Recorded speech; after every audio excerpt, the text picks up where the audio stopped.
Hey there, gamers. Welcome back to another episode of Painting Happy Little Minis. I am your host, Rick, and I've got a special guest today with Jeff here. Jeff is from Games and Stuff down in Glen Burnie. That's right. He's been on the program before, painted with us at part of the speed painting event, and you came one time when I was gone too, right? I believe, You yeah, were- I think this is my third or fourth time Yeah. here. Then, Yeah. also we did the Star Wars miniature demo for Legion Yeah, that's on right. Iron. Yeah, So yeah, we've had a lot of fun here Yeah. with Jeff, and today he brought us some ghosts. ghosts, yes. But what are they? What are they? They're called the Chain Rasps. They're the new Age of Sigmar starter set for the Soul Wars box. Nice. And there's lots of different variety. You get 20 of them in a box with the lots of other models. So today we're going to be painting some ghostly effects and talking about how we do that. Cool. I'm ready to learn because I don't know how to do that. Which is, of course, no surprise to y'all. We're going to be starting out with one of the Games Workshop technical paints called, you want to give it a shot? Nilic Oxide. Sure. I think it's You Can't Take Our Name Oxide. Exactly. And this is a paint that's used to make like verdigris and patina on things, but it also gives that really, over white, it gives that really cool bluish ghostly effect because it seeps down into the cracks and lets the white show through. So you can feel that it's a very ghostly effect. So we're going to take some straight out of the pot here, and we're going to just apply it right to the robes and brush that in. And this is how we're going to get things rolling on the little wispy, ghostly parts of the model. These are called chain rasps. Chain RASPS? Yes, these are the forgotten, forlorn souls in the mortal realms of Age of Sigmar that have been commandeered by Nagash, Lord of the Undead, to go out and do his bidding. Okay. So you can see how it gives that really cool pale effect over the white. Yeah.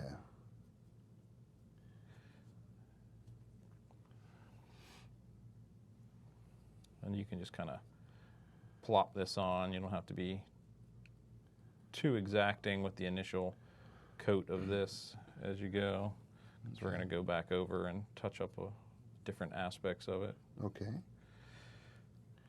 And the one thing you can do is you can paint this all over, because you can do a cool fade between different colors. So I'm going to put it all over this entire model, like all of its robes. Okay. And the skeletal bits as well. Okay.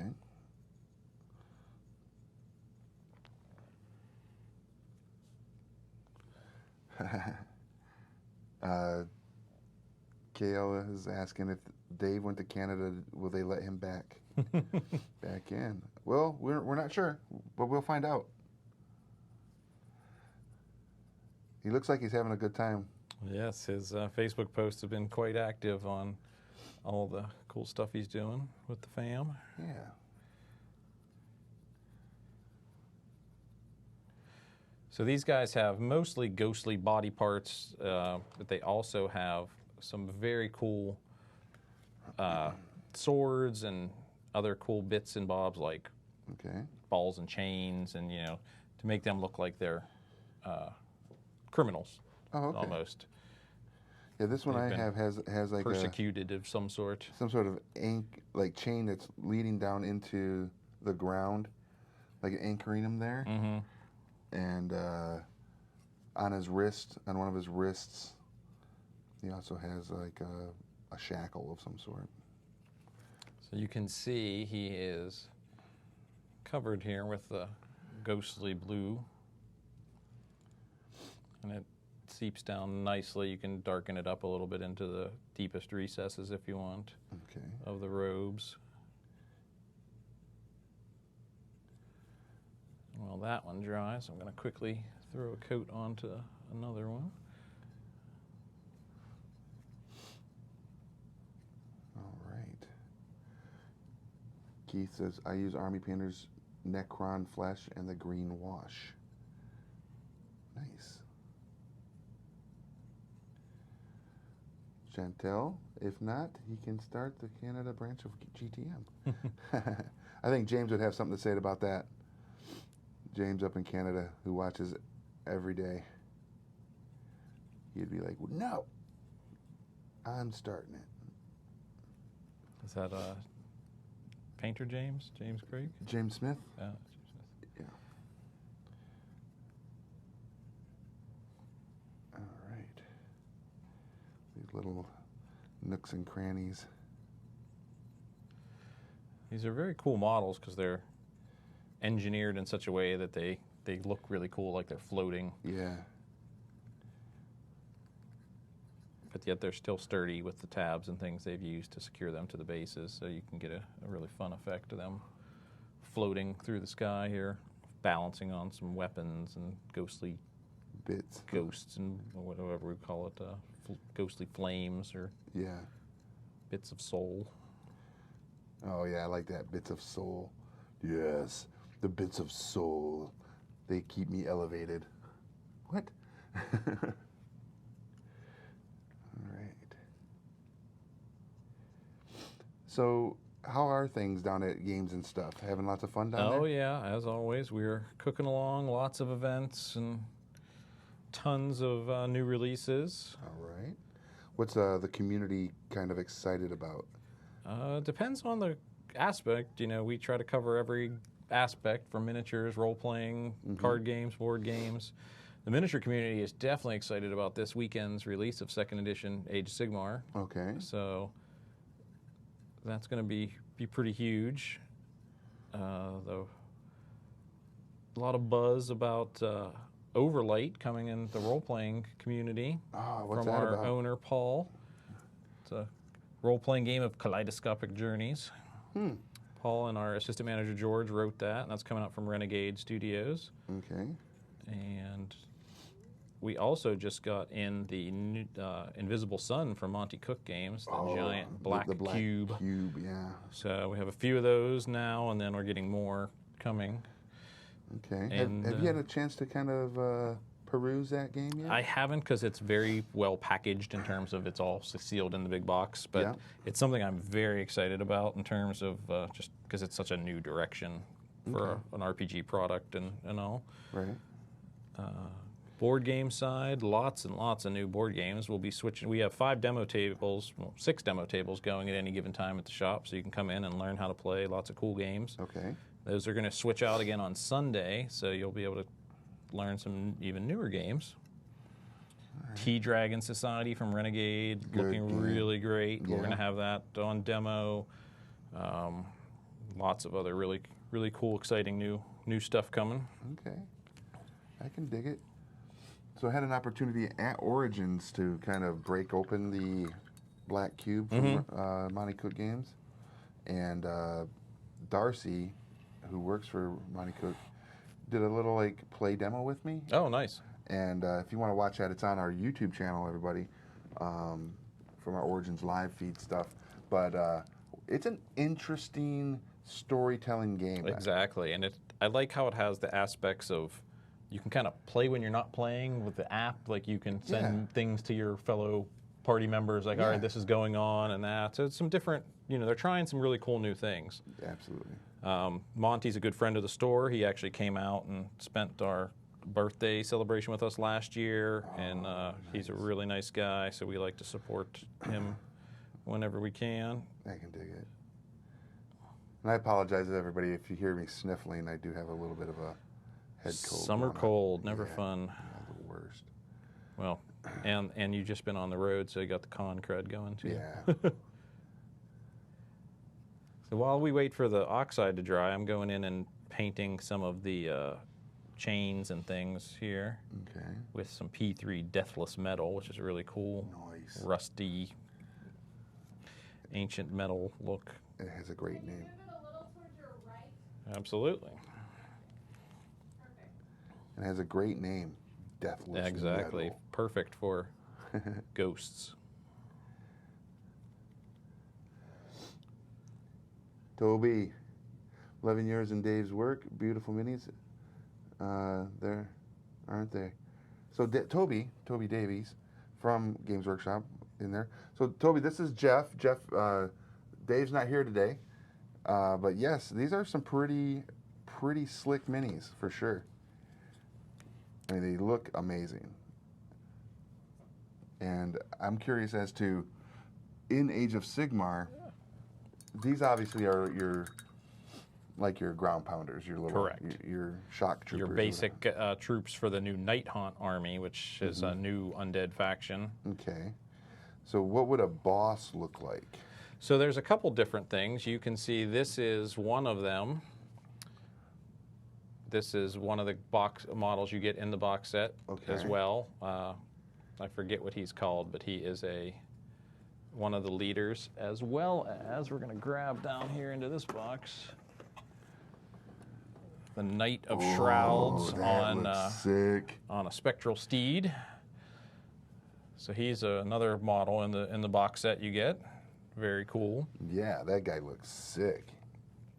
And then there's some really awesome new giant leaders coming out for this army that they've just been previewing. So you can see some of those on Games Workshop's community page. Okay. And really, really cool. There's a guy on a flying undead steed and a giant ghost lady supported by a bunch of different ghosts called Lady Olindra.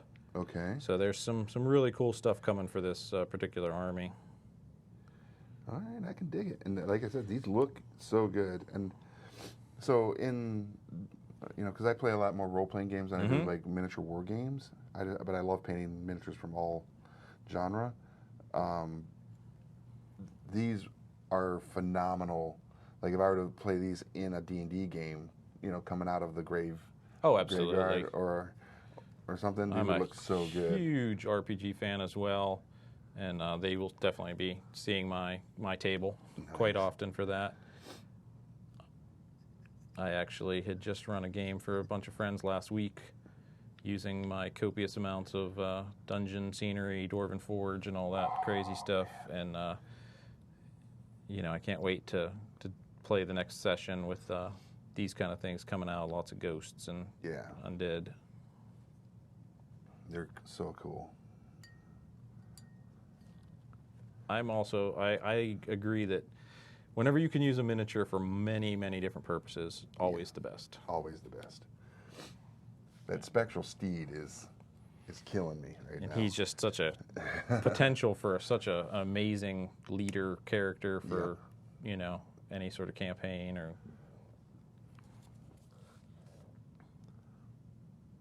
Sarah is asking, what paint line do you use? So Sarah, in regards to paint lines, we tend to use, for like Games Workshop miniatures, they have such a great, almost like paint by color program. Absolutely. Their system is so good for the base coats and the layers and things. Yeah. I have a obsession with paint, as my wife would say. Why do you have 500-600 pots of paint in our game room? Well. Yep. So I have Games Workshop, I have P3, Vallejo, Army Painter, whatever it takes to get the job done, And that's one of the things that we always say here on Paint Handful of Minis is, try the different brands, because you're going to find that the chain color that you like may come from this brand, i.e. P3, but the flesh tones might come from Army Painter War Paints. Absolutely. It's just a matter of, finding the tones that you like, the consistency, the pigmentation, and going in that direction. But the one good thing about Games Workshop, which is really a cool thing, is they have an app. The Citadel Painting app is phenomenal for what it does, for sure. And it is free. You can download it on any smart device, and you can keep track of your paints. You can look at, sample colors and things that they've done. It shows you a lot of great possibilities there. I think it even allows you to take a picture, and it'll scan that image and tell you what paints were probably used, if not exactly used, for that miniature. Yeah, very, very cool stuff. Yeah.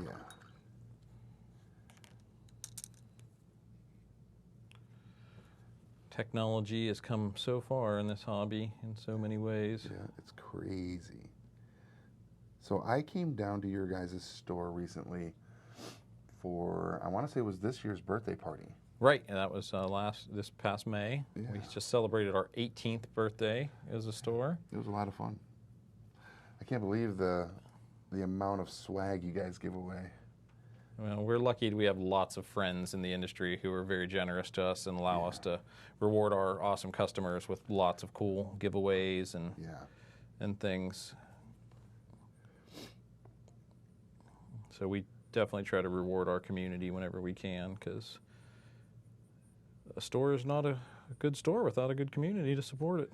I agree. And definitely, you guys definitely have that community. I don't think I've ever been there when there hasn't been 30 people there. Right. You know, and that's like just sometimes I just roll in on a odd day, you know, because you guys are about half hour, 45 minutes from where I live. Yeah, it's about a half hour. Like from here, it was definitely about a half hour for me to get up here when I left the shop today.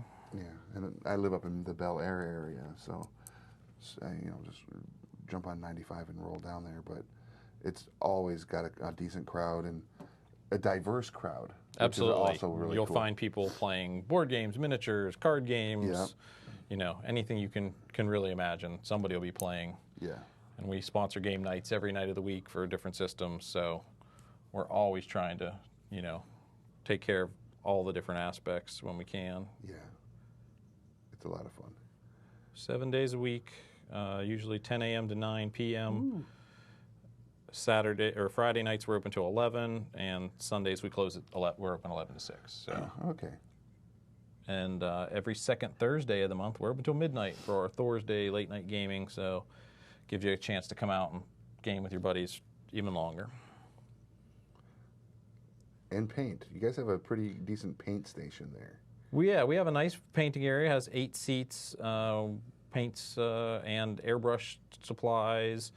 You can sit down. We have 2 compressors and hoods for airbrushing, plus, you know, plenty of space for just regular painting. Mm-hmm. And there's always somebody handy that can answer questions for you. Right. Myself and at least 3 other members of staff are all ex-GW or, you know, somehow affiliated with the hobby and painting and, you know, have done it for a really long time. Right. So we're happy to help do painting lessons, whatever it can, you know, to get people started. Yeah. That's what I was going to say is every time I've been there, I always kind of walk that area and see what everybody's painting. And they're all like super friendly and like, yeah, check this out. I just did this airbrush technique and look at the fade. Like this one guy had some sort of Age of Sigmar big winged creature that he had done in airbrush and it had like a rainbow effect coming in. Oh yeah, I think that's our buddy Eugene was painting Archeon, one of the biggest models in the range, and just did some really cool stuff on the wings and things with his airbrush. Ridiculous.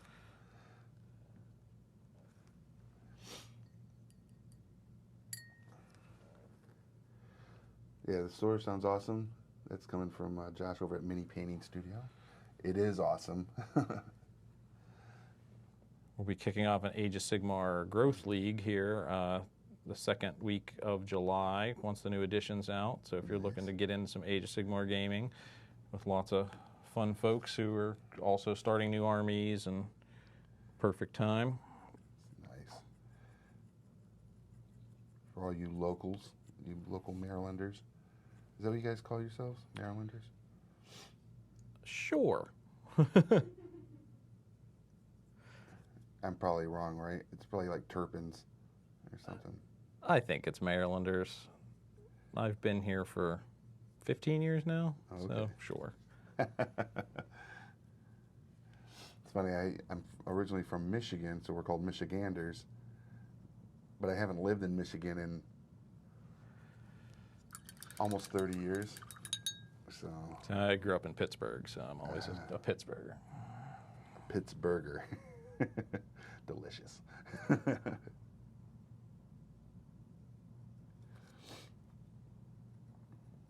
So what is your favorite convention that you go to?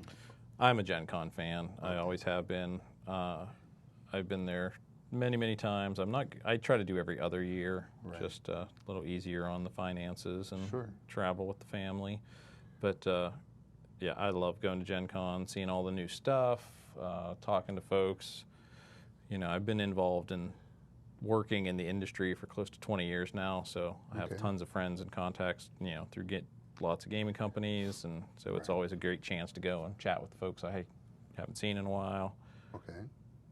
and find out what cool new stuff's coming out that we can do with the shop and all that fun. Right. So, plus I like good local cons. I always travel back up to PA, you know, little local 200-300 person cons, you know, where you can just play with your buddies for a weekend. And Right. Like, what's one up there that you? it's called CostCon, run by the Circle of Swords Gaming Guild. I go to that every March. I used to help run it back in the day. I usually go and set up a big crazy dungeon crawl game with lots of cool terrain and models and run that all weekend. Nice. It's a great chance for a lot of my friends from college and things. We all meet there every year to, you know, catch up and play games for the weekend. Okay. I know there's a couple decent smaller events here in Maryland. As Yeah. Well. There's like one called GadCon. GadCon, there's JohnCon at Johns Hopkins University. So yeah, you can always find something in the area, I'm sure. Yeah.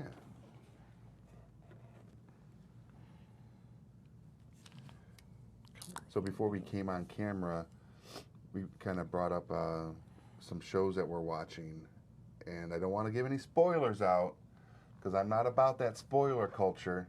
Yes, you are. But who watched Westworld's finale this past weekend? All right. Oh, Nick's here. Party's here.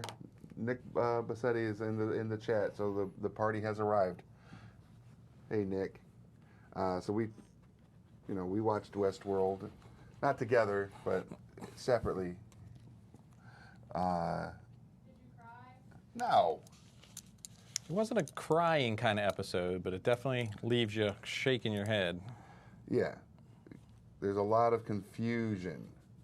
Like, what's going to happen next? Where can they go from here? But it was really good. And of course, we also both have a affinity for Into the Badlands. Which was another interesting season finale, and Well, it's only the mid-season. mid-season, Yeah. right? Though they need to be a little more clarifying on that because Right. they hyped it up a little differently. Yeah, they did. Even though, you know, everything pointed to it being a standard AMC mid-season kind of finale. Mm-hmm. Yeah, it's going to be an interesting rest of the season when it comes back on. Found out yesterday that the show Comic Book Men got canceled. I saw that.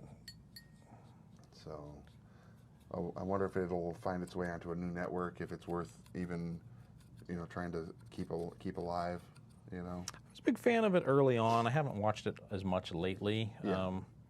I've always been a big Kevin Smith fan. Okay.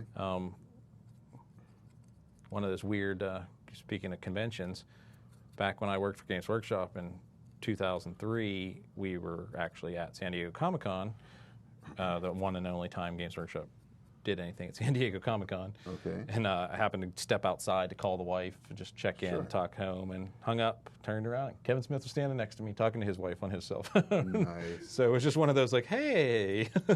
You're a person doing person things. That's cool. So I'm going back over the lower parts of the robe, hitting them with a little bit of off-white, pick out some of that ghostly area. You can see that catching up there. Yeah. And again, like I said, you can go with just leaving these guys purely ghostly like this, which is a fast way to get them, ready for the table. Right. Or you could, if you wanted, you could do different layers and say, all right, I'm going to do this upper robe, maybe in black or dark brown or something. All depends on, the effect you're going for. Okay. I think, let's see if I have similar color to off-white. And this is being done with Games Workshop's Pallid Witch Flesh, which is kind of a grayish white off color, not so stark white. Okay. Let's see what this one looks like. Well, granted, I don't think I'm going to use it because it says air on it. I'll just take your pot. Yeah, absolutely. Yeah. I'll go back over some areas that may have had a little too much white on them. Touch that up. Oh my God, the Westworld finale was so cool when they took down the giant steam-powered mechanical spider. Loved Will Smith. Oh, you. But accurate. I have never seen Will Smith's Wild Wild West. Oh, it's actually not a bad movie if you like steampunk theme. It's actually a genre I'm not a huge fan of, but There's a lot of interesting humor in it, obviously, with the Will Smith being a part of it. And I can't remember the other actor's name. Kevin Kline was in that Kevin movie. Kline.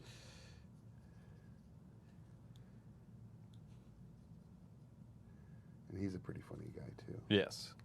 Dave, one of my all-time favorite movies that he was in, where he impersonates the president.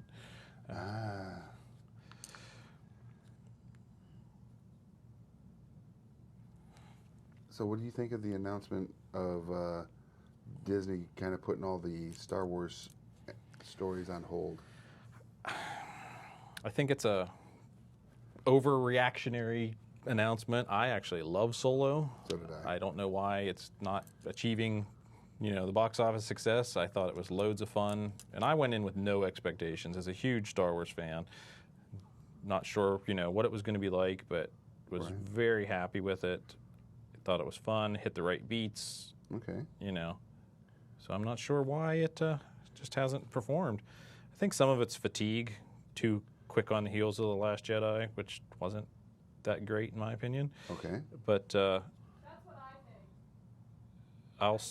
I also think that it also hit at the wrong time with Deadpool and Infinity War and everything else. Yeah, there's only so many movies people can go to, Right. Yeah, the dollar can only go so far. Exactly. Yeah. Movies are not cheap these days, and trying to see that many, week after week, is taxing on the budget. So,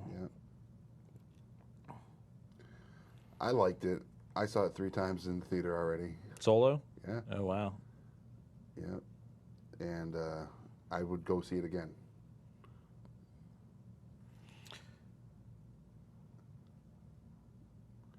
But I'm also one of those fans that's like, I'm just happy that I'm getting another Star Wars movie. Right. Before I, kick it. So I'm kind of hoping that, they'll just keep going. Like, I want to see a Obi-Wan standalone. Oh, absolutely. I want to see a Boba Fett. So for my second ghost, I'm going in and I'm doing some different robe colors on it, just to show some different ideas what you can do with it. Okay.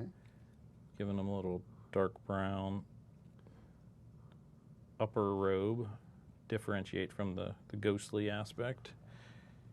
So you see his hood and the cow where there's a good definition there. We'll go ahead and paint that separate. Interesting. Using Rhinox hide for that, which is a cool dark brown. Rhinox hide. They did a great job of naming their paints, so nobody can steal them. As far as the names.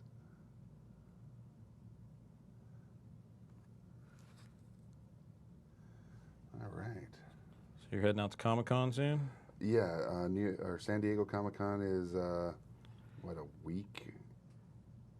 A week and a half away? 2 weeks? 2 weeks away. I guess I didn't win the contest. No, you didn't. Tom Clem did. From Santa Rosa, California. San Diego Comic-Con was very enjoyable when I was there in 2003. When it was a Comic-Con. When it was still, it was still pretty pop culture. That was at the height of the Lord of the Rings movies, but I was also there as an exhibitor and had some backstage access. I don't think as a customer I would be as excited to go to wait in lines and. Oh yeah. if I didn't have a way to get around some of those things. Because I'm not going to camp out for a Hall H panel when I can watch it on YouTube. Right. 10 minutes later. Exactly.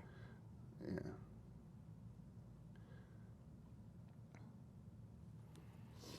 Yeah, so we're heading out to that and then come back from that and then Gen Gen Con. Con a week and a half later. Yep. And then after that, it's, I might go to Dragon Con. Okay. That's the one I've never been at. I've been to all the other major shows around the country, but I've never been to Dragon Con. It's an interesting show. I know it's a lot more cosplay and things as well, you know, so. Yeah, it's fun. It's a fun show to go to. I've been there as both a vendor and as just a fan. And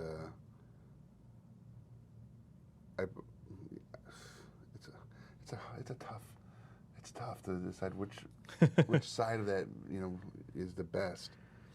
As a fan, it is a riot, because then you don't have the responsibilities of I got to be set up or whatever.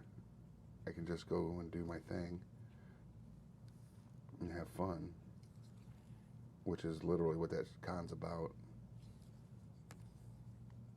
I explain it as, if you go to San Diego Comic-Con, that's like prom Right. of cons. New York Comic-Con is like homecoming, because I feel like that one has a much more homecoming feel to it. You know, you're kind of like, you kind of know some people. It's not overly like everybody's, you know, running around trying to get those exclusives and angry all the time.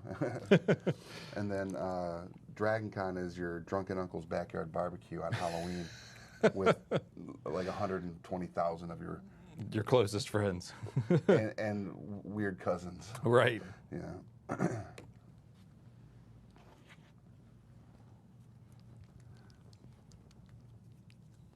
And it's the one that you always want to make sure you're at.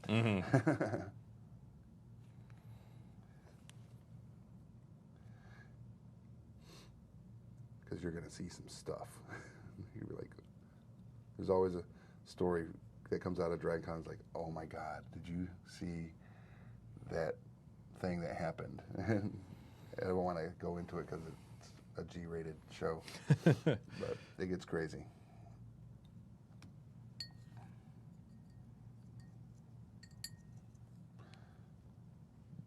Did you do the white stuff on that one as well? I have not on the main parts of the ghostliness. I'm doing these guys slightly different again, showing some different techniques, doing a more bright white on just the skeletal head and the hands. Okay.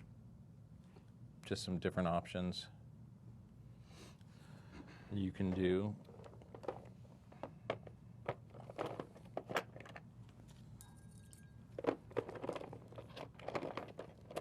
Looking for a brown.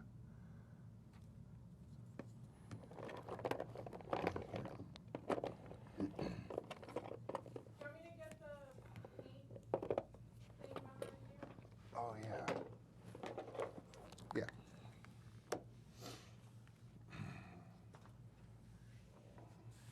What are the dates for Comic-Con? I'll be in San Diego in July from the 12th to the 15th. I want to say it's the 18th through the 22nd. Excuse me. Thank you. 18th through, yeah, see you there. All right. Yeah, skip Hall H. Too many other things to see. No kidding. that is like preaching right there. And that's how I felt walking around just the main hall to see the booths and like a giant Hasbro display at the time of Star Wars figures built into these huge, you know, cool dioramas and things. You know, it was all really cool. Yeah, the showroom floor is literally exciting just because of the big show. You know, and the other one is about the other thing about going to San Diego is the community outside the hall or outside the convention center embraces it. So there's all sorts of other stuff you can be doing in the streets. You know, there's different television shows being promoted, and they'll have like these pop-up like fun interactive booths that you can go in and, you know, see different things from that show. Like one of them was like Timeless or Timeline or something like that a couple years ago. And you go in this booth and it like would zap you through like different eras, kind of like not Quantum Leap, but, Right.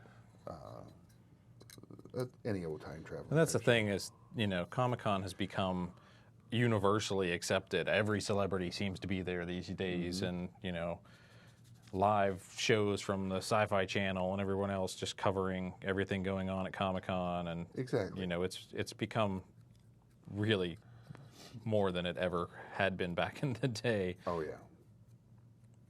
The first one I went to was in 1999, and it was like any show like an old Wizard World show, basically. In regards to it, you go there. There's some celebrities, sure, but nothing like today. Like there was a comic book dealer set up right next to Lou Ferrigno. Right. Like, cool. So, I'm just putting some brown on this like yolk. On this. Oh, that you have the. Yeah. I think he's like one of the unit champions, like carrying his stocks, stockade that he's been trapped in. Okay. So you can see the way that was done there. It's metal.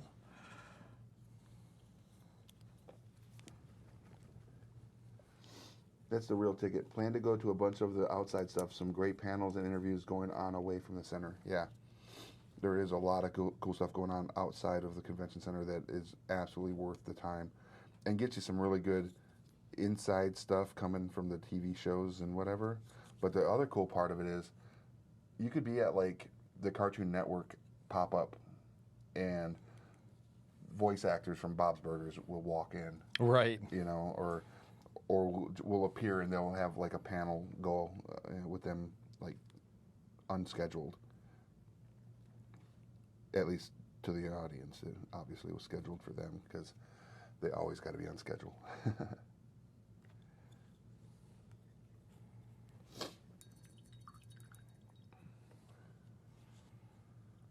right. So the one thing on some of these ghostly guys, we'll grab this little guy over here, is you'll see there's different types of ghost bits. You have his like torch where he has, ghost fire coming out. And so if you did it all the same way with the oxide, right, it would look a little weird. Yeah. So one thing you can do to change that up is take a wash or a glaze, like we're going to grab this green shade here, Waywatcher Green, which is a glaze, so it's super thin down.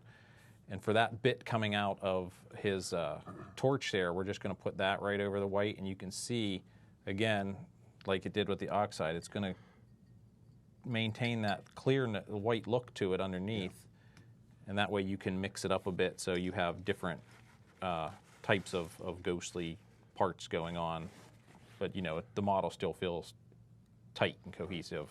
I apologize real quick, everybody. Colds wait for no one. Sorry, everybody.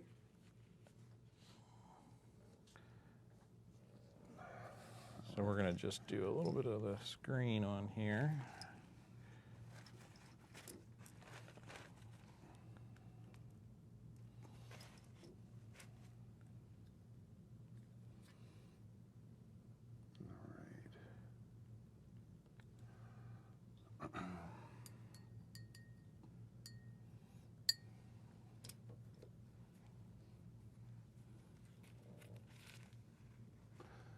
So if you guys would be so kind, I know we're into this pretty deep, but if you'd be kind enough to share this, that'd be great. Yeah, that looks ghostly sick. green you can get on there.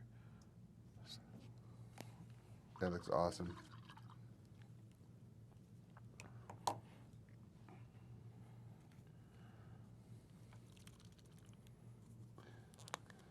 You can tell when we get quiet that it's time for concentration. Not used to painting with an audience, so you just start losing yourself in your painting routine. Yeah. I can. It's kind of funny as I've been painting a little bit more at home, and I want to talk. Right. There ain't nobody to talk to at home, So Cat looks at you weird, like, "Hey, what you doing?" yeah, you're not paying attention to me. Is that the same stuff from before? This is the stuff from before. Yep. Okay. I'm finding a couple little crevices that didn't quite get hit. On this one. All right. There we go. See, the key is me deciding, because I'm going on vacation Saturday, is do I take models and paint at the beach? What would your family say? I stay up way later than my family, so I figure it's the what do you do at night when everyone's gone to bed? Okay. But I often have done this in the past, and then you find that you just carried an extra box that you didn't really need. Right. The beach. I actually think Paul and George are going to be here next week. Or no, the 11th. Yeah. I think it's the 11th. Remember I told you we were going to do the Before They Were Stars video? Yes. And I think Paul and George are going to come and be participants as well. Oh. Better double check with them, because I don't think they know that. No, they do. They're actually the ones that are, like literally while we're sitting here, I see them in their conversation that we have a group conversation about that day. Okay, good. With the with Matt Fantastic and the publisher from Smirk and Dagger, Smirk and Dagger, to come in on that day, and we're gonna do some video content around the game, and they were just wanting Paul and George because they played, I guess, with them at Origins, and they were so good and fun, and they figured, well, they're here local, let's see if we can make it happen. So that'll be fun, especially with George. He's quite the storyteller. Absolutely. So He's playing in my Starfinder campaign, and we have lots of fun with his character. And what does he play? Kasathan Mystic. Okay. That's pretty cool.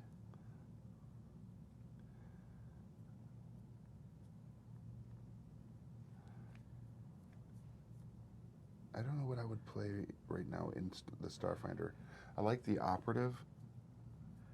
We have an operative, which is a human.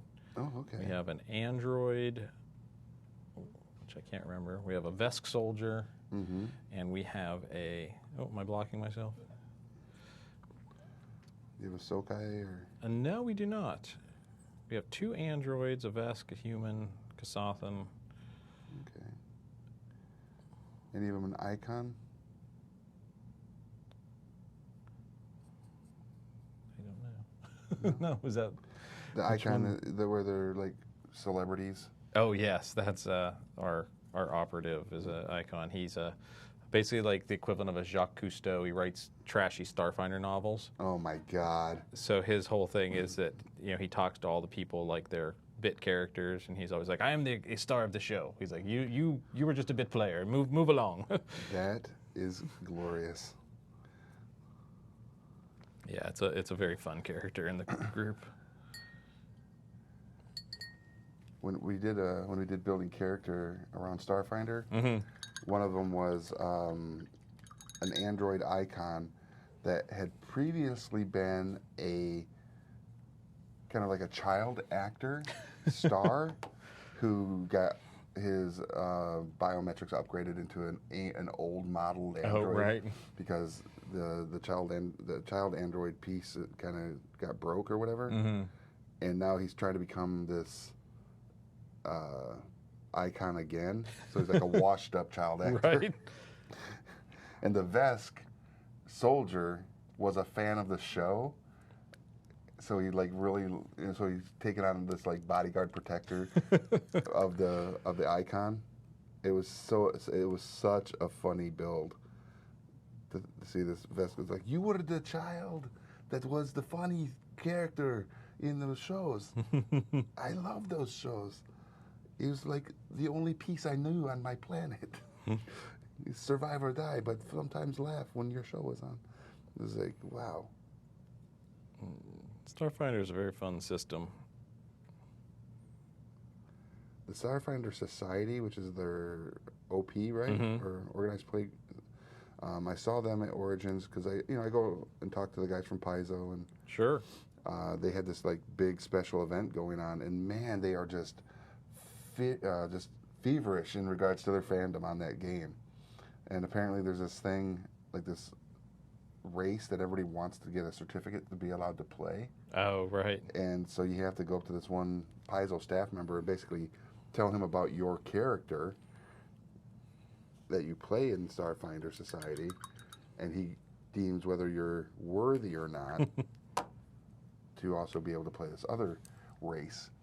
And literally everybody got in line, and near the end of the event, we're pitching their character their character concepts to this guy, and this little girl won. Oh, great. It was so funny. She comes up and she's playing this. I don't know what her race or class or anything else. All I remember was she was a legal representative, so that if you are in need of any legal counsel while participating as a Starfinder and a member of the Starfinder Society, and feel that you may have been wronged or injured while on mission, here's my card, and it was like call science, Kirk, That's amazing. Science and Kirk type, whole like commercial spiel. It was glorious. But yeah, so she won the certificate, and like I guess in almost a year now, that Starfinder's kind of been out. Yeah, it was last Gen Con. Yeah. There's only been like maybe 6 of these character certificates given out in total, so it's a very like rare opportunity to play one in the game. They're like, did you watch Legends of Tomorrow? Mm-hmm. Okay. You know the blue fur character? Beebo. They're basically Beebos. They're probably Skittermanders. Skittermanders. Yeah. That is exactly what they are. Because that was this year's free RPG Day adventure, was you were a whole party of Skittermanders, like they do for the Weeby Goblins for regular Pathfinder. Yep. So yes, people do seem to love the little Skittermander. And that's exactly what it was, is the Skittermander certificate, to be able to have an actual character in this society. Very cool. Yeah. So I was just like, y'all ridiculous.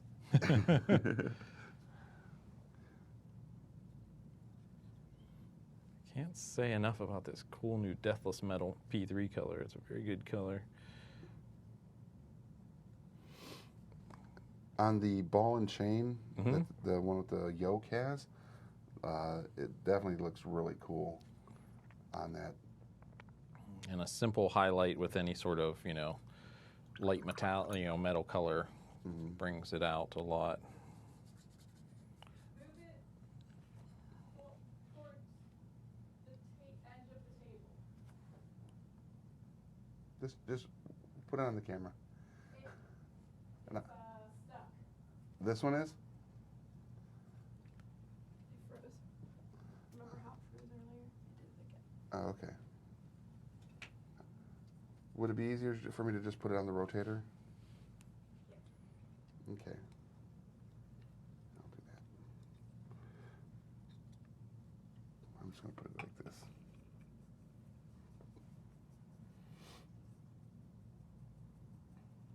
There we go. Yeah, that looks great. Oh, you're good.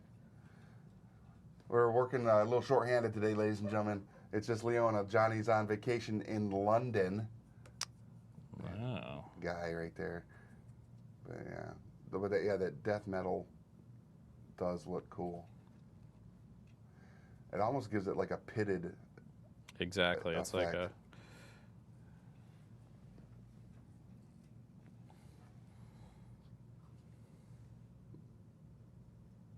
Which is really a cool effect.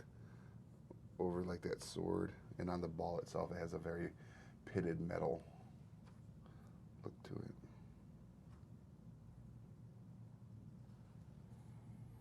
All right. Nick, yeah, Dave is currently in Canada. He went to go visit family, And so he's up there. The Australian visiting family in Canada, you know? Yeah, it's ridiculous.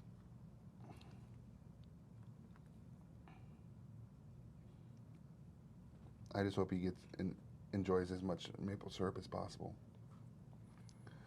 Because what a waste to go to Canada and not enjoy good maple syrup.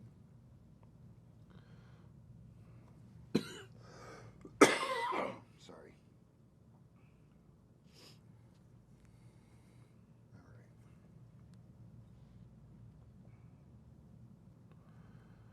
All right.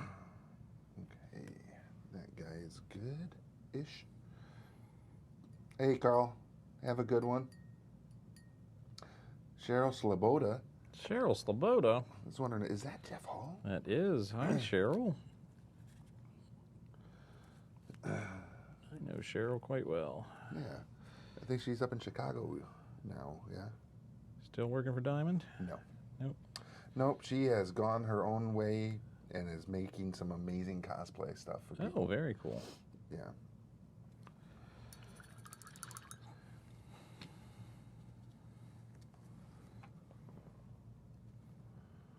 Like, really amazing cosplay. We saw her at C2E2 showing off her wares, and it was like, dang.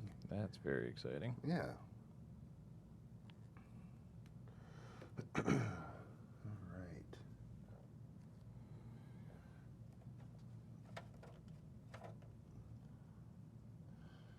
Mountain stone for that gravestone.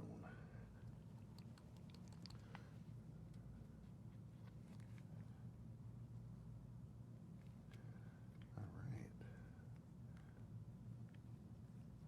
And so I'm using some Bones Master Series for the gravestone. See how that looks. It's a paint I have not experimented much with.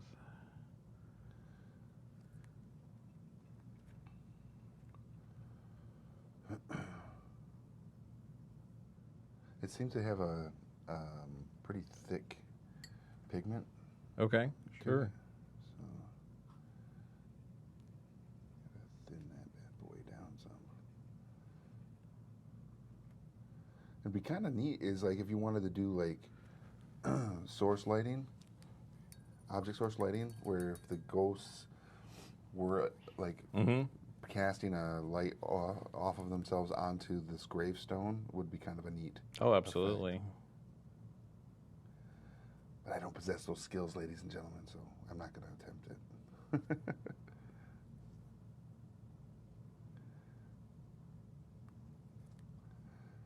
But for those individuals that do have those skills, I think it'd be a really cool effect that you could add to the miniature when if you're playing Age of Sigmar and you decide that you want to grab these miniatures, which are beautiful, by the way,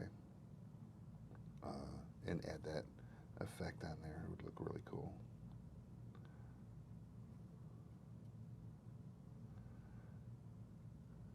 Yeah, not a bad one at all. I think it doesn't look too bad as far as Yeah. the stone looks. I kind of feel like a highlight over it will make it look even better.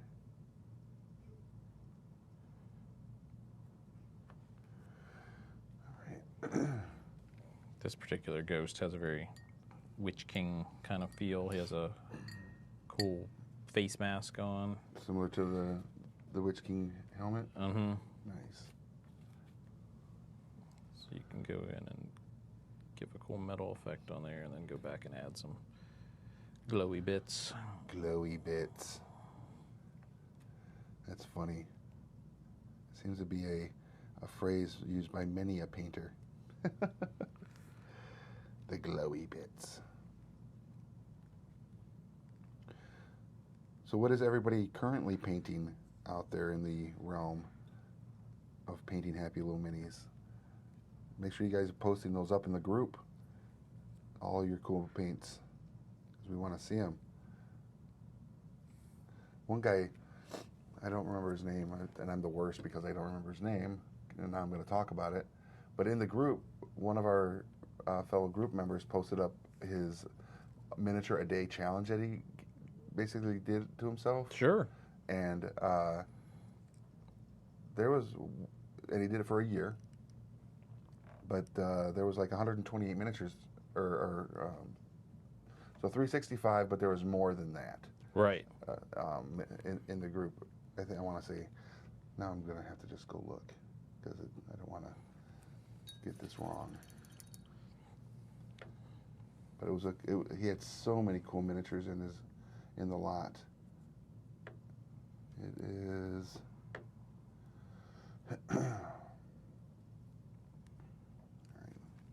Managed to. One thing to be careful of, folks, especially with thin little things, is don't squeeze in the wrong spot. I managed to crack his arm a little bit because I was holding him incorrectly before. These are really kind of a delicate model. Absolutely. They have very thin little bits. Connection points. Yeah. Oh, all right.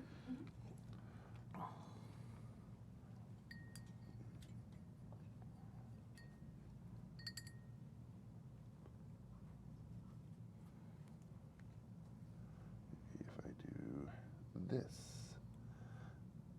it'll work. The internet is not working very well on my phone right now. But yeah, so if you go in the group, you'll see this guy's thing where he did a miniature a day or a week or whatever, and it was just a whole just squad of miniatures. They all look amazing. And he said he did it just so he would get back into painting, to like condition himself back into it. I'm like, all right. And they just all looked amazing. That's awesome. It's like, there's no conditioning there. That guy's freaking sick. I kind of want to look at one of your little ones that you did the white edging to. Yeah, I think mine's a little too heavy-handed, as I tend to do. But I see how it. God, that looks so cool. Yeah, if you want to keep it fairly light, just so that bluey color comes through, bluish. Yeah. And then put the white, accents. Yeah, it probably should have been more of a dry brush over the edges. Yeah. So, but they look pretty good. Let's kind of show everybody what we've got so far. Sure. We're at the 2-minute mark before our hour is up. So, kind of show everybody where we got, and we'll just sit right here on the rotator. There we go. That big guy is just ridiculous. So good. Oh yeah. I also like how you did that other hood. The brown. Yeah, and it needs highlighted still, but it gives that good definition that it's somewhat substantial, but then fading into the ghost. Yeah. And you can do that with black. I did it with the dark brown. Could do it with like a really dark blue. Just like a midnight color almost coming out. Right. And then I had started painting the back armor on that guy there. You can see. Yeah, he's a beast. In his face, and then I'll eventually go in and probably rim the eye sockets with like a really bright green to be kind of that glowing eyes coming out from there. Okay, I can see that.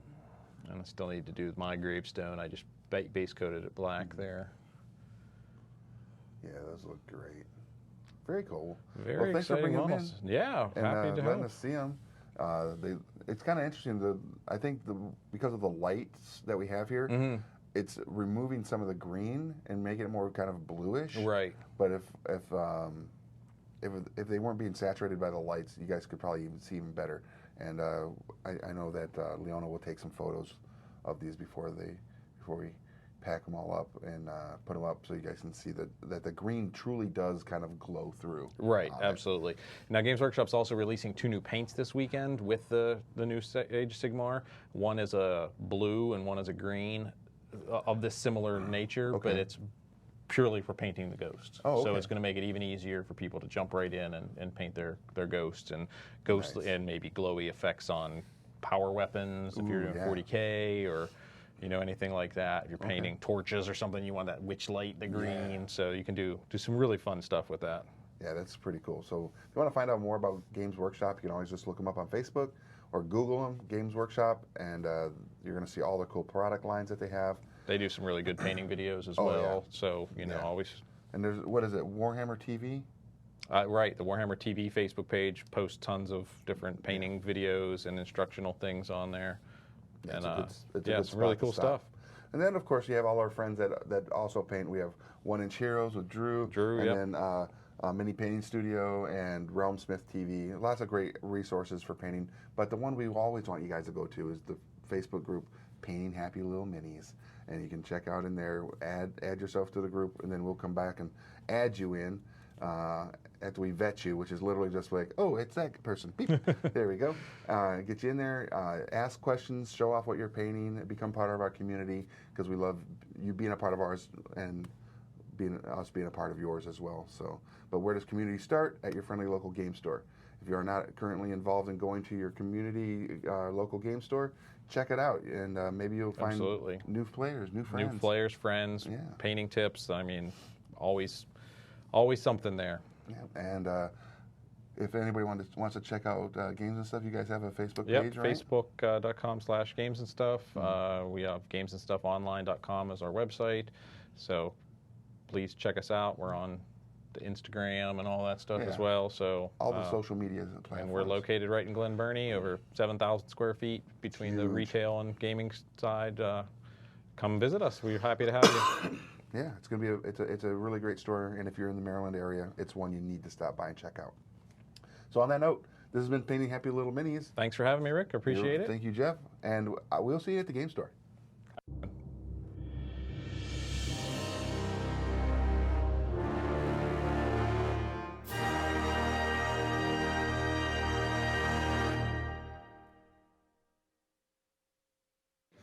Guys, we're super excited to share that our new book, The Overstreet Guide to Collecting Tabletop Games, is now available. We love tabletop gaming as much as you do, and we're so thrilled to share the finished book with the community. This book covers the history of the tabletop industry, from classic board games like Monopoly to collectible card games like Magic, and of course RPGs like Dungeons and Dragons. The book also highlights some of the top talent in the industry, featuring interviews with Peter Atkinson, Matthew Mercer, Larry Elmore, and many more.